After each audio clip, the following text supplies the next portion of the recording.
In big international news, a controversy involving a Canadian YouTuber has gripped the small Caribbean nation of Trinidad and Tobago. Right? And this is a controversy that's shedding light on the pervasive violence that has plagued the country for so many years. So at the center of this, you have a YouTuber by the name of Christopher Arthur Hughes. He's a travel vlogger who goes by the name Chris Must List. And he's especially known for traveling to what are commonly considered some of the most dangerous places on Earth, or at least in a specific country. Right? Whether it's Haiti, South Sudan, or the roughest neighborhoods of Atlanta. And for the past few weeks, he's been in Trinidad and Tobago, with him yesterday seeing a sight that not many visitors to the country get to see: the inside of a courtroom. And he was actually there for a bail hearing in connection to sedition charges levied against him by the government, with that specifically having to do with videos shared on his YouTube channel featuring, according to police, individuals professing to be gang members, advocating criminal activities, and using threatening language. And with that, these videos, which have now been deleted from YouTube, do show Hughes in areas that local authorities consider hotspots due to high crime rates. With in fact some videos showing Hughes speaking with men brandishing handguns and assault rifles. Real thing, not a play thing.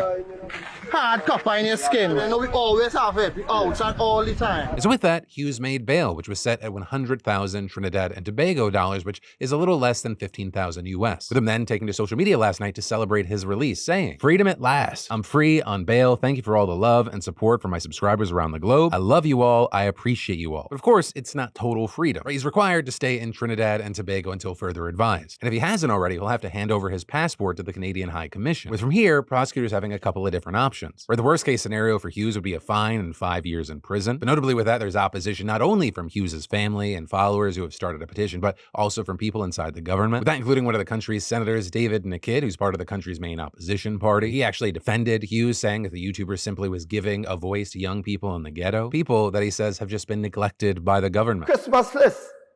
Who provided an ear to people that the PNM has discarded? You have great food in our country. You see YouTubers coming in talking about food content. You have great tourism in our country like Maldives. You see people coming talking about tourism.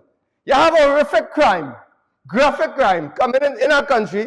You'll have YouTubers coming in. That is the nature of the world.